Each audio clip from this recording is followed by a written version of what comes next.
નમસ્કાર દર્શક મિત્રો, અમારી યુટ્યુબ ચેનલમાં તમારું હાર્દિક સ્વાગત છે। જો તમે અમારી ચેનલ હજી સુધી સબસ્ક્રાઇબ ન કરી હોય તો સબસ્ક્રાઇબ કરો।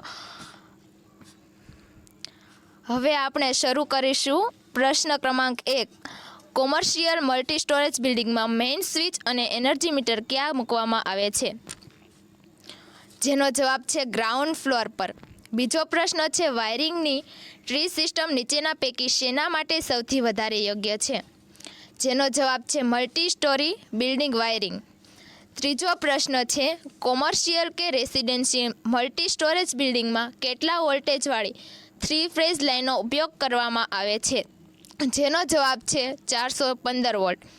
મલ્ટી સ્ટોરી બિલ્ડિંગમાં સર્વિસ લાઇન માટે વાયરની સાઇઝ શેના પરથી નક્કી કરવામાં આવે છે? જેમાં વાયરની સાઇઝ ફૂલ લોડ ઉપરથી નક્કી કરવામાં આવે છે। પાંચમો પ્રશ્ન છે મલ્ટી સ્ટોરી બિલ્ડિંગમાં પ્રત્યેક ફ્લેટને સપ્લાય પૂરો પાડવાની સૌથી યોગ્ય રીત કઈ છે? જેમાં સૌથી યોગ્ય રીત રાઇઝિંગ મેઇન છે। છઠ્ઠો પ્રશ્ન ડોમેસ્ટિક વાયરિંગમાં કેટલા વોટ સુધી સિંગલ ફેઝ સર્વિસ લાઇન દ્વારા સપ્લાય પૂરો પાડવામાં આવે છે? જેમાં 6000 વોટ દ્વારા સપ્લાય પૂરો પાડવામાં આવે છે। સાતમો પ્રશ્ન છે ડોમેસ્ટિક કે કોમર્શિયલ વાયરિંગમાં કેટલા વોટના લોડ બાદ 3 ફેઝ સપ્લાયની સર્વિસ લાઇન લેવાની સપ્લાય કંપની ભલામણ કરે છે? જેમાં 6000 વોટ સપ્લાયની કંપની આપણને ભલામણ કરે છે। મલ્ટી સ્ટોરી બિલ્ડિંગમાં પેનલ બોર્ડમાં નીચે પૈકી કયા ઇક્વિપમેન્ટનો સમાવેશ થતો નથી? જેમાં જવાબ આપે છે એપીએફસી બોર્ડ।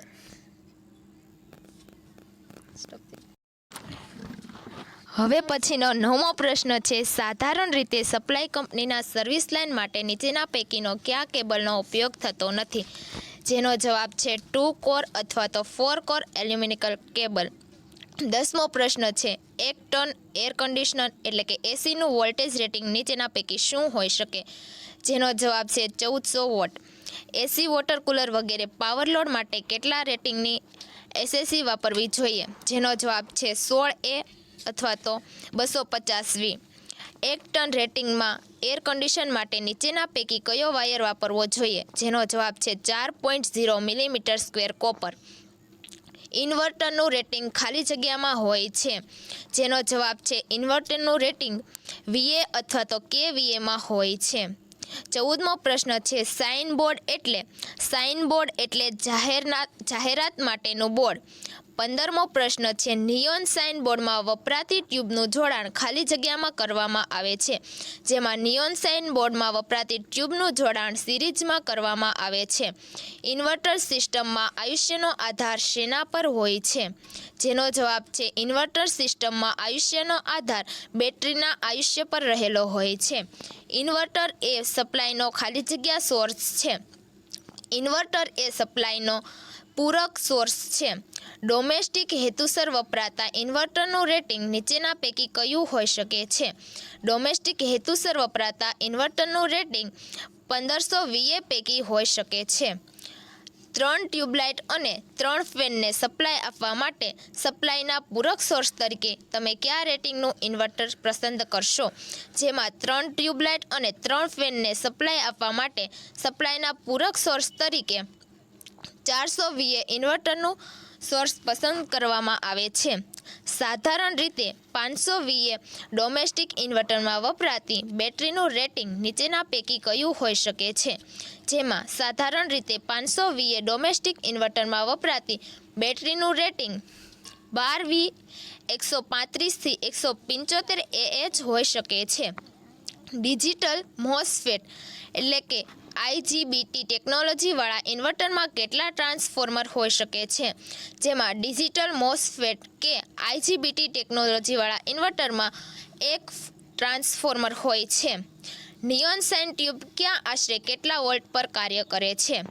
નિયોન સાઇન ટ્યુબ આશરે 880 વોલ્ટ પર કાર્ય કરે છે। નિયોન સાઇન ટ્યુબ કયા પ્રકારની વીજ પ્રવાહ પર કાર્ય કરે છે? નિયોન સાઇન ટ્યુબ AC પ્રકારના વીજ પ્રવાહ પર કાર્ય કરે છે। નિયોન સાઇન ટ્યુબ વાયરિંગની સલામતી માટે વપરાતી વધારાની સ્વિચને શું કહેવામાં આવે છે? નિયોન સાઇન ટ્યુબમાં વાયરિંગની સલામતી માટે વપરાતી વધારાની સ્વિચને મિની એર સ્વિચ કહેવામાં આવે છે.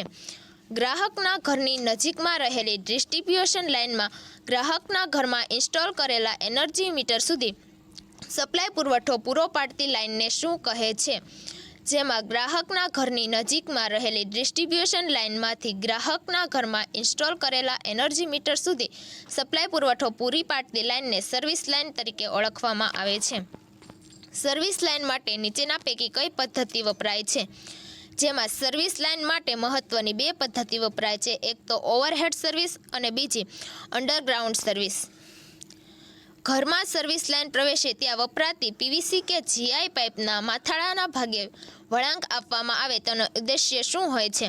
ઘરમાં સર્વિસ લાઇનના પ્રવેશ ત્યાં વપરાતી પીવીસી કે જીઆઈ પાઇપના મથાળાના ભાગે વળાંક આપવામાં આવે છે, જેનો ઉદ્દેશ્ય વરસાદનું પાણીનું અંદર ન પ્રવેશે તે માટેનો હોય છે. 5A ની કેપેસિટીવાળી સર્વિસ લાઇન માટે સામાન્ય રીતે કયો વાયર વપરાય છે? 5 એમ્પિયરની કેપેસિટીવાળી સર્વિસ લાઇન માટે સામાન્ય રીતે 2.5 millimetre square two core aluminium wire વપરાય છે. ટેસ્ટ રિપોર્ટ એટલે કે TRA કઈ બાબતનું પ્રમાણપત્ર છે? ટેસ્ટ રિપોર્ટ એટલે કે TRA વાયરિંગ IE નિયમ મુજબ થયેલું છે અને 500 વોટ 1000 વોટના મેગર દ્વારા ટેસ્ટ થયેલું હોય છે. નીચેના પૈકી કઈ સર્વિસ લાઇન ગીચ કે શહેરી વિસ્તારો માટે વધારે અનુકૂળ હોય છે? જેમાં અંડરગ્રાઉન્ડ લાઇન સર્વિસ લાઇન ગીચ કે શહેરી વિસ્તારો માટે વધારે અનુકૂળ હોય છે. UPS પાવર આઉટેજ વખતે લોડને શેના દ્વારા વીજ સપ્લાય પૂરો પાડે છે? જેમાં બેટરીએ પાવર આઉટેજ વખતે લોડને શેના દ્વારા વીજ સપ્લાય પૂરો પાડે છે? 32મો પ્રશ્ન છે. ઓફલાઇન UPSને નીચેના પૈકી કયા અન્ય નામથી ઓળખવામાં આવે છે? જેમાં ઓફલાઇન UPSને સ્ટેન્ડ બાય UPS અને લાઇન ઇન્સ્પેક્ટિંગ UPS દ્વારા ઓળખવામાં આવે છે. UPSનો ઉપયોગ નીચેના પૈકી ક્યાં થાય છે? જેનો જવાબ છે UPSનો ઉપયોગ કોમ્પ્યુટર કે કોમ્પ્યુટર લેબ, હોસ્પિટલ અથવા તો ટેલિકોમ્યુનિકેશનમાં કરવામાં આવે છે. 34મો પ્રશ્ન છે. નીચેના પૈકી કઈ જગ્યાએ UPSનો ઉપયોગ થતો નથી? જેનો જવાબ છે UPSનો ઉપયોગ ટ્રાન્સમિશન લાઇનમાં થતો નથી. 35મો પ્રશ્ન છે. વાઈફાઈ એ કયા પ્રકારના નેટવર્કનું ઉદાહરણ છે? જેમાં વાઈફાઈ એ WLAN નેટવર્કનું ઉદાહરણ છે. 36મો પ્રશ્ન છે. કોમ્પ્યુટરને નેટવર્કિંગમાં નીચે પૈકીના કયા કેબલ વપરાય છે? જેમાં કોમ્પ્યુટર નેટવર્કિંગમાં coaxial cable, fibre optical cable અને ટ્વિસ્ટેડ પેર કેબલનો વપરાશ થાય છે. 37મો પ્રશ્ન છે. નેટવર્કીય શા માટે સૌથી લેટેસ્ટ કેબલ કયો છે? જેમાં નેટવર્કિંગ માટે સૌથી latest cable fire optical cable છે. 40મો પ્રશ્ન છે. પછીનો પ્રશ્ન છે. ટીવી, રિસીવર, ડીશ એન્ટેના વગેરેના ટૂંકા અંતર માટે કયો કેબલ વપરાય છે? જેમાં ટીવી, રિસીવર, ડીશ એન્ટેના વગેરેના ટૂંકા અંતર માટે કોએક્સિયલ કેબલનો ઉપયોગ થાય છે. પછીનો પ્રશ્ન છે. ઇન્ટરનેટ એ નીચેના પૈકી કયા નેટવર્કનું ઉદાહરણ છે? જેનો જવાબ છે ઇન્ટરનેટ એ WAN પૈકીના નેટવર્કનું ઉદાહરણ છે. તેના પછીનો પ્રશ્ન છે. નેટવર્કના વ્યાપના આધારે નેટવર્કિંગ સિસ્ટમનો પ્રકાર કયો છે? જેમાં local area network, metropolitan area network, wired area નેટવર્કનો ઉપયોગ થાય છે. તેના પછીનો પ્રશ્ન છે. નેટવર્ક કેબલમાં નીચેના પૈકી કયું કનેક્ટ વપરાય છે? જેમાં નેટવર્ક કેબલમાં RJ45 કનેક્ટ વપરાય છે. એના પછીનો પ્રશ્ન છે.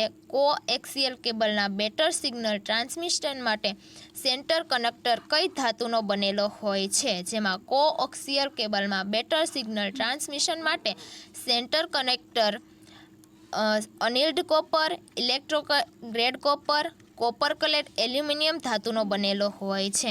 એના પછીનો પ્રશ્ન છે. કોએક્સિયલ કેબલના સેન્ટર કનેક્ટર ખાલી જગ્યા હોય છે. જેમાં કોએક્સિયલ કેબલના સેન્ટર કનેક્ટર સોલિડ હોય છે. તેના પછીનો પ્રશ્ન છે. DTHનું પૂરું નામ ખાલી જગ્યા છે. જેનો જવાબ ડીટીએચનું પૂરું નામ ડાયરેક્ટ ટુ હોમ છે.